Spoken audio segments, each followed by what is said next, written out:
नमस्कार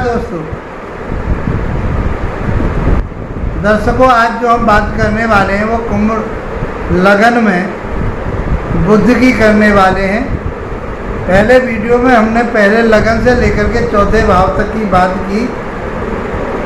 पहले, दूसरे, तीसरे, चौथे भाव में यदि बुध बैठा हो तो किस प्रकार का प्रभाव देता है, और उस वीडियो को आपने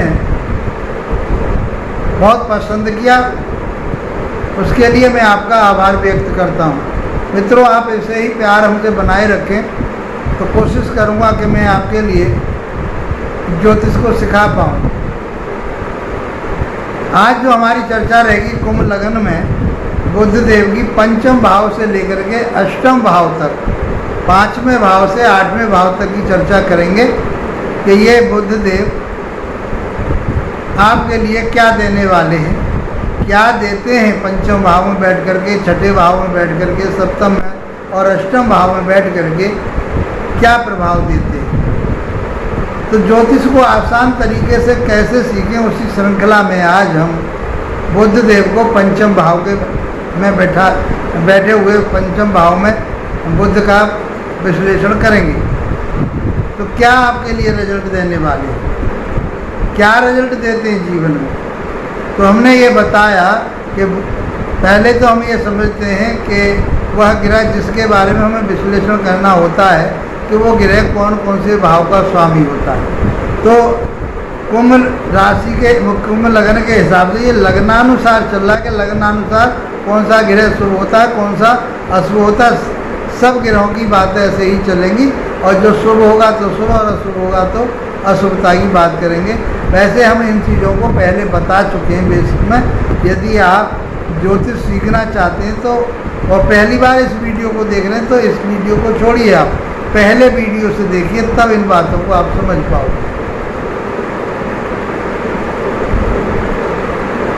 तो पहले हम ये समझते हैं कि कुंभ लगन में ये बुध देव कहाँ के स्वामी बनते हैं। तो ये जो स्वामी बनते हैं मंगल देव, ये बनते हैं पाँचवें भाव के और छठे भाव के स्वामी। ये लगन के अनुसार बात हो रही है। यदि हम बात करें कालपुरुष की राशि में तो ये तीसरे और छठे भाव के स्वामी बनते हैं, उसको कभी नहीं भूलना चाहिए। तो तात्कालिक स्थिति क्या है कि तात्कालिक स्थिति ये है कि वो पंचम भाव में बैठे हों तो क्या फल देंगे। अब क्या फल देंगे, इसके लिए कारकत्व तो समझने पड़ेंगे कि बुध के पास क्या चीज़ है। तो बुध जिस घर में बैठेगा उस घर के प्रभाव देगा, उस घर के कारकत्व देगा, और जहाँ देखेगा उस भाव के भी कारकत्व लेकर के ये चलता है। जिसका स्वामी होता है उसके भी ये फल देता है, जहाँ देखता है वहाँ के भी फल देता है। काल पुरुष की राशि के अनुसार जहाँ का ये स्वामी होता है वहाँ के भी फल देता है।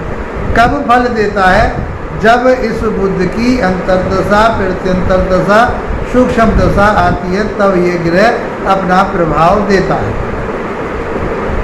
इतनी बात यदि आपने समझ ली तो विश्लेषण करने में कोई परेशानी नहीं आएगी। तो मित्रों, समझते हैं हम पहले कि इनके पास कारकत्व क्या है, इनके पास क्या ऐसी अथॉरिटी है जो उसके बारे में ये हमारे लिए सब कुछ देना चाहेंगे। अब देंगे क्या, जो इनके पास होगा वही तो देंगे आपके लिए। तो उसके लिए हम देखें तो ये व्यापार के कारक कहे गए हैं, और ये मार्केटिंग के कारक कहे गए हैं, ये बैंकिंग के कारक कहे गए हैं, बुद्धि ज्ञान विवेक के कारक कहे गए हैं, वाणी के कारक कहे गए हैं। ये जो होते हैं ज्योतिष के भी कारक कहे गए। ज्योतिष इसी से देखी जाती है कि बुद्ध का, शिक्षा इसी से देखी जाती है, ज्ञान विवेक इसी से देखा जाता है, दलाली इसी से देखी जाती है। इनका स्वभाव होता है कि इनके पास ऐसी तकनीकी होती है कि सबके भले बने रहते हैं और दूसरे के साथ लड़ाई भी करवा दें। ऐसा इनके पास गुण होता है। दूसरे व्यक्ति को अपनी वाक चतुरता के कारण उसको अपने फेवर में ले लेते हैं, उसको मंदमुग्ध कर देते हैं। और ये कुमार कहे गए तो इनके अंदर जो है लड़कपन ज़्यादा होता है, इसलिए इनका कोई बुरा नहीं मानता, चाहे राक्षस सेना में हो चाहे ये देवताओं की सेना में हो, जिसके साथ ये मिल जाते हैं इनके पास ये क्या है, ये दुस्वभाव रखते हैं। ये सब चीज़ें हमको आपको समझनी पड़ेंगी। ये कलाकारी, कविताएं, किसी की थीसिस लिखना, लेखन कार्य का काम यही जानते हैं। व्यंग्यता बहुत अच्छी होती है इनके अंदर, नकल उतारने में बहुत माहिर होते हैं, उसी को तो कलाकारी कहते हैं। गणित के ये कारक कहे गए हैं। दोस्ती लोगों के साथ बना लेते हैं, उसके भी कारक हैं। वकील, लेक्चरर, संपादक, बहुत सारी चीज़ें इन बुद्ध के पास होती हैं, तो ये सब चीज़ें देते हैं।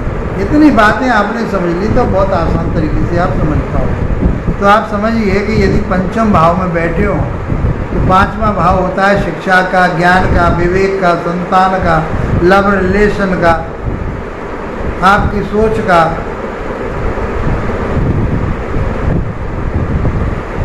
आपकी इच्छाएं। अब इच्छाएं क्या आएंगी, उत्पन्न होंगी आपको, यही इच्छाएं होंगी। आप वकील बनना चाहेंगे, लेक्चरर बनना चाहेंगे, ज्योतिषी बनना चाहेंगे, क्योंकि आपके वाणी में है वो मधुरता और वो आपके अंदर वो सारी चीज़ें होंगी। तो अब हम ये देखें कि पांचवें भाव में बैठ कर के ये आपके लिए क्या देने वाले हैं। तो पंचम भाव ज्ञान, बुद्धि, विवेक का है, तो आपके लिए ज्ञान देंगे, बुद्धि देंगे, विवेक देंगे, ये सब चीज़ आपके लिए देने वाले हैं। और ये पंचम भाव में बैठ कर के ये सब देते हैं। तो ये मानिए आपके जो लव रिलेशन है वो बहुत अच्छे रहेंगे, और आपके इसके साथ ही लव रिलेशन के साथ ही जो आपका जो एक विचारधारा है, जो आपकी एक शिक्षा जिसको लेना चाहते हैं, तो वो आपके लिए प्राप्त होगा, ये देंगे आपके लिए। तो पंचम भाव त्रिकोण भाव कहा गया है, तो त्रिकोण में, और ये वहीं के स्वामी हैं, तो ये अपने भाव को बढ़ाएंगे, उन्नति तरक्की देंगे आपके लिए। शिक्षा आपकी बहुत अच्छी रहेगी, बुद्धि आपकी बहुत अच्छी रहेगी, जो चीज़ें बताएं उस चीज़ के आप माहिर होंगे, चाहे वो वकालत है, चाहे लेक्चरर है, ज्योतिष है, आपका कोई दलाली करना है, आपका कोई और काम, गणितज्ञ बनना है आपको, ये सब चीज़ आपके लिए यहाँ से देंगे। इनकी जो दृष्टि जाएगी, सातवीं दृष्टि, वो आपके 11वें भाव पर जाएगी, बढ़ोतरी के भाव पर जाएगी, उन्नति के घर पर जाएगी, बड़े भाई बहनों के यहाँ जाएगी। तो ये मान के चलिए कि बड़े भाई बहनों के साथ संबंध मधुर बढ़िया बने रहेंगे, इन प्रकार आपको लाभ प्राप्त होते रहेंगे, आमदनी के स्रोत आपके बने रहेंगे, ये सब आपके लिए बहुत अच्छा रहने वाला है। अब बात करते हैं हम आपके बुद्धदेव जो है छठे भाव में बैठे हों तो क्या दें।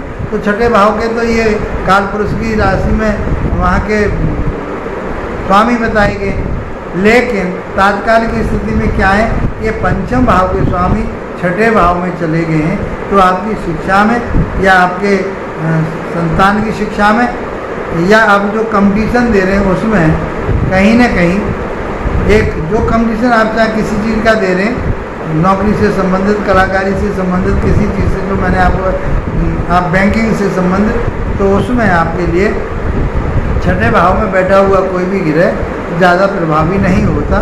तो यहाँ पर ये आपके क्या बढ़ा सकते हैं, शत्रुता बढ़ने वाली हो सकती है, और आपके शुभ ग्रह है तो इन चीज़ों को बढ़ाने की कोशिश करेंगे। नैसर्गिक रूप से ये शुभ ग्रह हैं, तो ये आपके शत्रुता बढ़ाएंगे, ऋण भी बढ़ा सकते हैं, आपके खर्चा भी बढ़ा सकते हैं। सातवीं दृष्टि आपकी जो जाएगी वो जाएगी सब 12वें भाव होता है व्यय का, खर्चे का, सभी तरह का।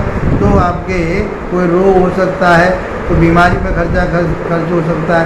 इनके पास तीनों गुण होते हैं, बात पित्त कफ, तीनों दोष होते हैं इनके पास, तो ये कोई सा भी आपके लिए दोष हो सकता है। पेट से संबंधित परेशानी हो सकती है, हाथों से संबंधित परेशानी हो सकती है, तो ये कोर्ट कचहरी, और किसी शत्रुता किसी के साथ बढ़ेगी तो आपको कोर्ट कचहरी का भी सामना करना पड़ सकता है, और उसमें आपका धन खराब हो सकता है या व्यय हो सकता है। यदि आपकी पत्रिका में बुधदेव सप्तम भाव में बैठे हो तो क्या रिजल्ट देंगे। सप्तम भाव होता है आपके दाम्पत्य जीवन का, तो वहाँ पर आपका दाम्पत्य जीवन बढ़िया बनाएंगे, क्योंकि त्रिकोण के स्वामी केंद्र में गए हैं, सप्तम भाव केंद्र का है, इसलिए ये योग बनता है, राजयोग कहते हैं। तो ये आपके लिए उन्नतशील बनाएंगे, परिवार में आपके में उन्नति रहेगी, बढ़ोतरी रहेगी, आपके पति और पत्नी के जो स्वभाव हैं एक दूसरे के प्रति आकर्षण वाले होंगे, मधुरता बनी रहेगी, पार्टनरशिप अच्छी होगी, व्यापार जो करेंगे आप वो बहुत आपका अच्छा रहेगा, चाहे ज्योतिष का भी काम कर रहे हैं वो बहुत अच्छा चलेगा, आप कोई किसी का लेखन कार्य करते हैं वो बहुत अच्छा चलेगा, आप जो भी कार्य कर रहे हैं, वकालत करते हैं, लेक्चरर हैं आप, जो भी आप काम कर रहे हैं, जो बुद्ध से रिलेटेड मैंने आपको बताया वो आपके बहुत अच्छी तरह से चलेंगे, क्योंकि सप्तम भाव 10वें से 10वां भाव होता है। तो 10वां भाव कर्म क्षेत्र का होता है, तो ये भी कर्म क्षेत्र का कर्म कहा गया है, इसलिए यहाँ से ये सारी चीज़ें आपको पॉजिटिव करेंगे, अच्छा करेंगे। अब बात करते हैं हम कि ये यहाँ से बैठ करके आपके व्यक्तित्व को देखेंगे, लगन को देखेंगे, तो आपके मान सम्मान प्रतिष्ठा बढ़िया बनेगी, सोच आपकी बढ़िया रहेगी, परिश्रम आप करने वाले होंगे, मेहनत करके आप कमाने वाले होंगे, मेहनत करके ही आप आगे बढ़ने वाले होंगे, क्योंकि ये कालपुरुष की राशि में तीसरे भाव के भी स्वामी कहे गए।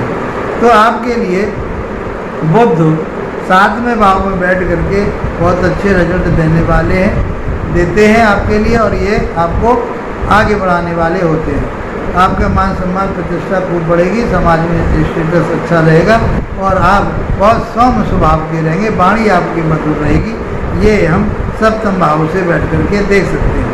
और यदि आपके अष्टम भाव में बैठे हों तो ये अपने ही राशि में बैठे हुए हैं, और अष्टम भाव में अपनी ही राशि में बैठ करके और त्रिकोण के स्वामी होकर के, तो आप जो गूढ़ ज्ञान लेना चाहते हैं, चाहे वो ज्योतिष का है, चाहे गणित का है, चाहे और कोई ऐसी जो तंत्र मंत्र यंत्रों की आप किसी चीज़ में आप जुड़ना चाहते हैं, तो वो आपके लिए प्राप्त हो सकते हैं। चोट फेंट लगने की संभावना आपकी हो सकती है। ये घर जो है अच्छा नहीं कहा गया, तो बुद्ध देव यहाँ बैठेंगे तो आपके लिए कहीं न कहीं मानसिक रूप से चिंताएं देंगे, परेशानी देंगे, अड़चने देंगे, और बने बनाए काम को कहीं न कहीं रोकने की कोशिश करेंगे। तो मित्रों, अष्टम भाव स्ट्रगल का होता है, कहीं से वसीयत से आपने धन दे रखा है, वहाँ से धन आने में थोड़ी सी दिक्कत हो सकती है, लेकिन और संतान की शिक्षा के बारे में, संतान की शिक्षा के लिए भी यही सवाल बनता है कि ये कहीं न कहीं संतान के लिए अच्छा नहीं रहेगा, और आपके ज्ञान के लिए जो आप गूढ़ ज्ञान, गुप्त ज्ञान जो लेना चाहते हैं वो आप प्राप्त कर सकते हैं। तो बुद्धि विवेक कहीं न कहीं शिथिलता की तरफ को जा रहा है। तो इस प्रकार से मैंने पंचम भाव से लेकर के अष्टम भाव तक की बात की। तो बुध कुंभ लगन में हर प्रकार से आपके लिए अच्छा ही देने वाला है, आपको आगे बढ़ाने वाला है। तो ये बुध आपके लिए कुंभ राशि में, कुंभ लगन में आपके लिए श्रेष्ठ फल देता है। इसी के साथ मित्रों, यदि वीडियो आपको अच्छा लगा है तो इसको लाइक शेयर सब्सक्राइब अवश्य करें और इसका लाभ उठाएं। इसके साथ आप लोगों का धन्यवाद, नमस्कार।